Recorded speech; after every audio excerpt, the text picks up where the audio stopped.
본문의 말씀을 갖고 난관을 돌파합시다 라는 제목으로 말씀을 나누고자 합니다. 인생을 살면서 우리에게 좋은 일만 찾아오지 않습니다. 어려운 일, 피하고 싶은 일, 그리고 위기가 찾아옵니다. 여러분들을 사시면서 혹시나 위기나 혹시나 난관이 찾아온 적이 있으십니까? 저는 이 설교를 준비하면서 내 인생에 있어서 위기의 순간이 언제였나 곰곰이 생각해봤는데 제 인생에 있어서 절체절명의 위기의 순간이 여러 번 있었는데 최근에는 한 번 있었습니다. 지금의 제 아내와 결혼하기 전에 연애를 하고 있을 때 둘이 너무 좋아서 우리 둘에게 서로 우리 결혼합시다 라고 약속을 했는데, 결혼이 뭐 당사자들만 좋다고 하는 건 아니잖아요. 양가 부모님을 찾아뵙고 인사를 드렸는데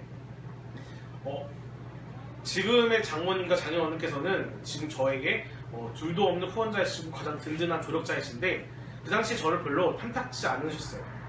첫 만남 때부터 인간 강남수는 좋은데 사역자 강남수는 좀 별로다 라고 이렇게 대놓고 말씀을 하셨죠. 사역자인 제가 거기서 뭐라고 대답하겠습니까? 네 알겠습니다 하고 첫 만남은 그게 마무리가 되었습니다. 얼마 지나지 않아서 아버님께서 다시 저에게 연락이 오시더라고요. 한 번 더 보자, 한 번 더 만나서 저녁을 같이 먹고, 그날은 아버님께서, 장인어른께서 저를 집까지 데려다 주셨어요. 차로.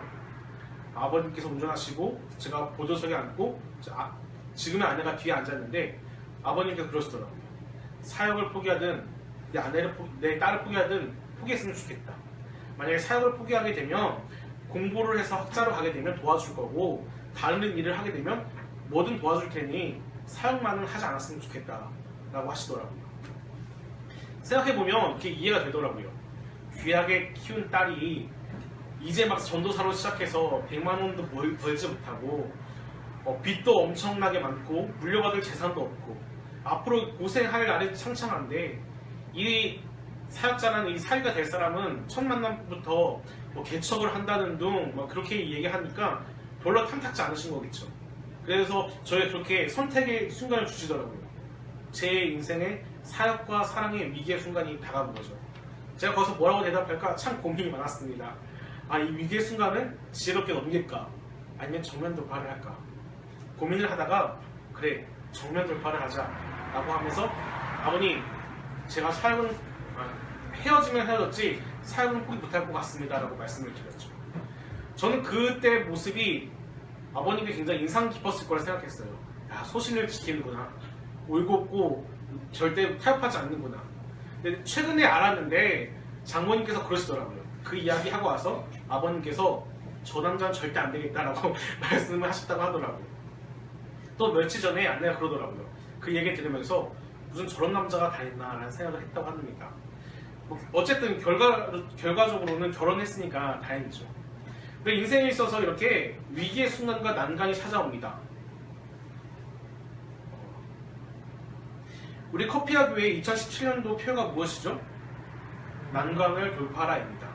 이 말은 즉슨 난관이 있을 것을 전제합니다. 2017년도에는 난관이 있을지 없을지 모르겠으니 평안한 길로 갑시다 라는 것이 아니라 분명 2017년도에는 난관이 있을 것인데 이 난관을 피하지 말고 그대로 돌파합시다 라는 의미입니다. 그렇다면 우리는 난관을 잘 돌파하고 있습니까?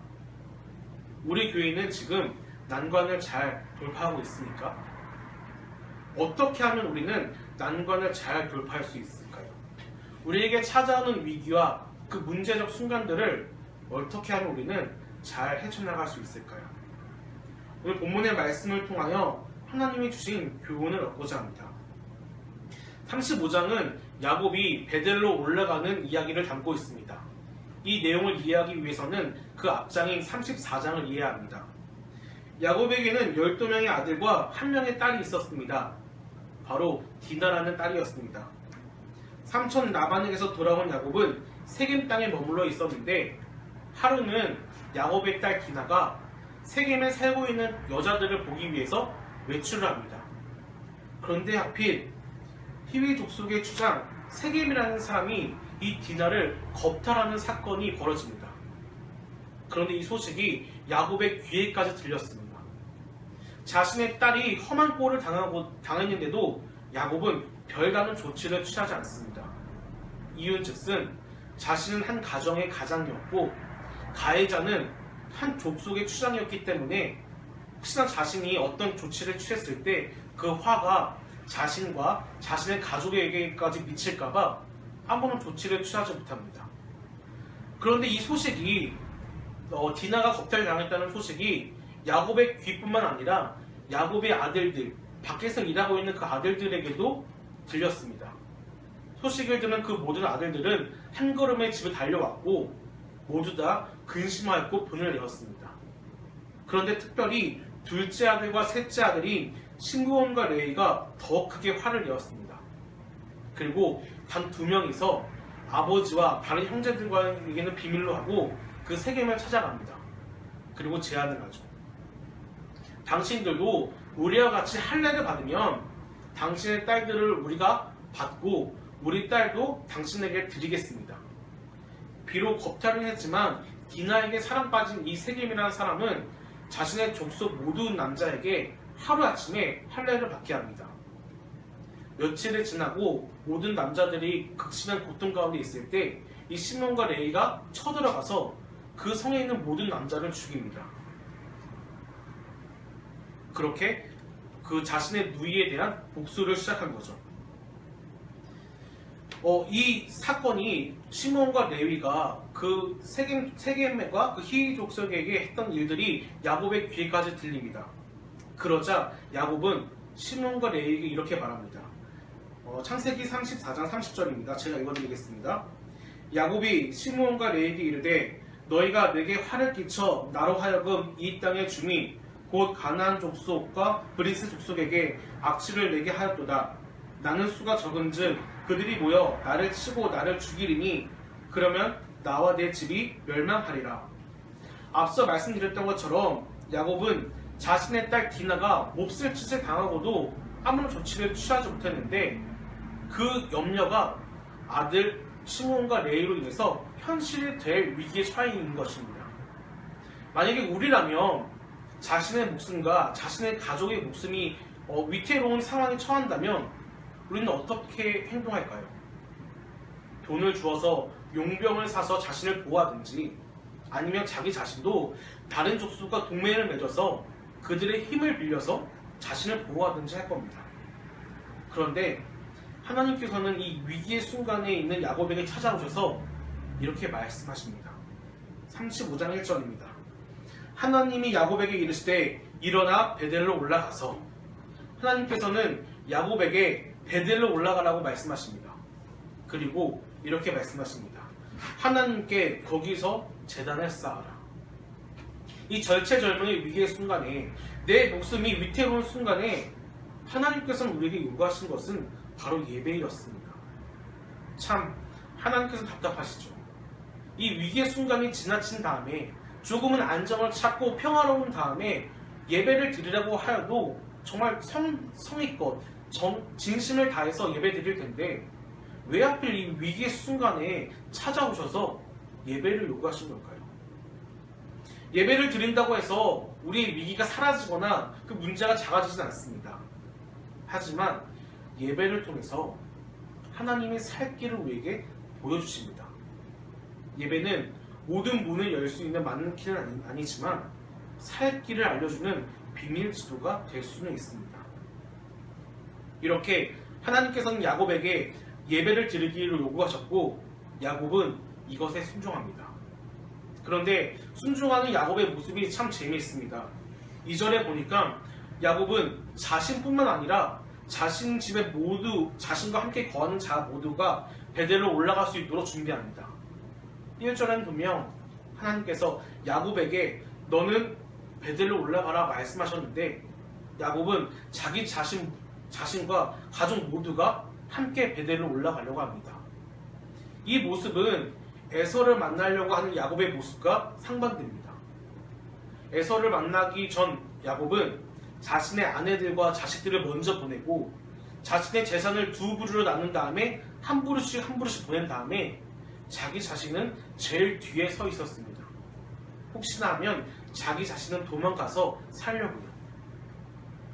그런데 지금 이 야곱은 자기 혼자 급하게 올라가서 예배 드려도 됨에도 불구하고 자기 자신의 가족 모두 베델로 올라갈 수 있도록 준비합니다. 사실 성경은 구원의 문제를 개인의 문제로 치부하기보다는 공동체 문제로 치부하는 부분이 굉장히 많이 등장합니다. 사도행전에 보면 바울과 실라가 감옥에 갇힙니다. 그런데 그 속에서 기도하고 찬양했더니 지진이 일어나고 감옥 문들이 모두 열리고 수갑들이 모두 해체됩니다.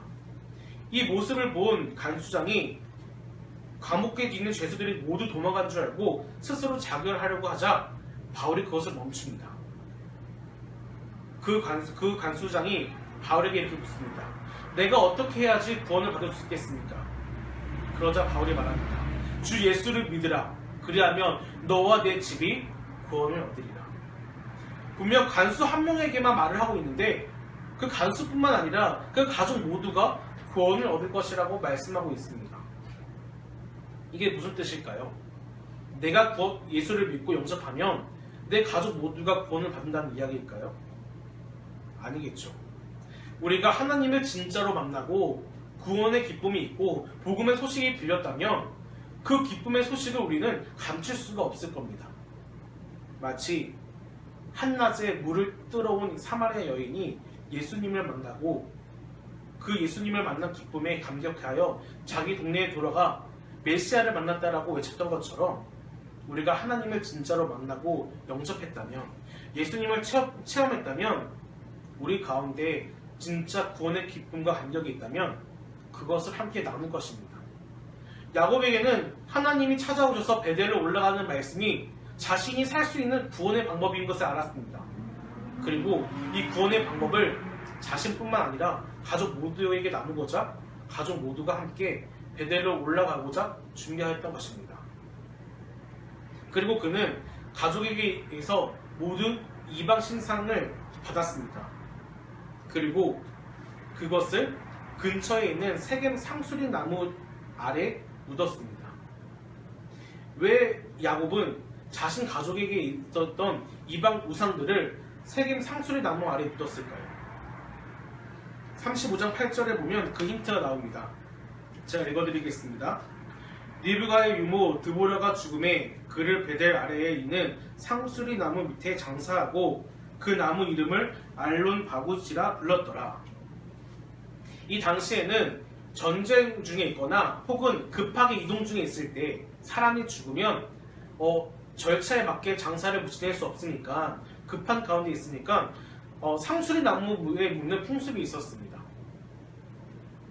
이방 우상들을 상수리 나무 아래에 묻었다는 것은 이방 신상들을 모두 다 죽였다는 겁니다.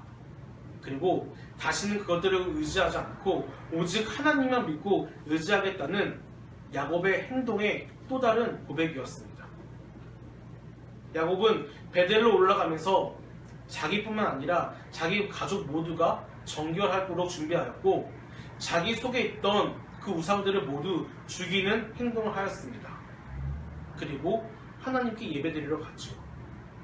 6절에 보니까 6절에 이르러서야 야곱은 베델에 도착하였습니다. 그런데 5절에 보면 하나님께서는 야곱이 베델에 도착하기도 전에 베델로 올라가는 그 과정 가운데에서 이미 그 이웃 족속들에게 두려움을 주시고 야곱을 추적하지 않도록 막으십니다. 이렇게 우리가 위기의 순간, 난관이 찾아올 때 하나님께 예배의 자리로 찾아간다면 하나님께서는 우리의 모든 위기와 난관을 해결해 주십니다. 우리 커피와 교회는 하나님께 받은 비전이 있습니다. 그 비전이 진짜 하나님께서 주신 비전이라고 한다면 사단은 가만히 있지 않을 겁니다. 우리 앞에 위기를 놓을 것이고 난관을 가져다 놓을 것입니다. 그럴 때 우리가 해야 할 것은 무엇입니까? 그 위기를, 그 난관을 극복하기 위해서 지혜를 모으고 힘을 합치는 것도 중요하지만 가장 먼저 베델로 올라가야겠습니다. 하나님께 예배드리는 예배의 자리를 찾아 떠나는 우리가 되어야겠습니다. 그러나 그 예배가 형식적이고 습관적인 예배가 아니라 구원의 기쁨을 함께 나누는 예배, 그리고 내가 의지했던 그 모든 우상들을 버리는 예배가 되어야겠습니다. 우리 커피와 교회는 말씀 사경회를 준비하고 있습니다. 이 말씀 사경회가 우리의 또 다른 베델이 되기를 간절히 소망합니다. 그래서 이 말씀 사경회를 통하여 우리가 받았던 그 구원의 기쁨을 함께 누리고 함께 나누고 함께 구원의 기쁨을 전하는 우리가 되었으면 좋겠습니다. 또한 우리가 예배를 통하여 위기를 극복하고 하나님이 주신 비전을 예배를 통하여 회복하고 이루는 우리가 되기를 간절히 소망합니다. 우리 이 시간 함께 기도하기를 간절히 소망합니다. 기도하실 때 말씀을 붙잡고 기도했으면 좋겠습니다. 주님, 우리가 위기가 찾아올 때, 또 난관이 찾아올 때 예배를 통하여 하나님의 말씀을 통하여 극복하게 하소서라고 기도했으면 좋겠습니다. 다 같이 기도하시겠습니다.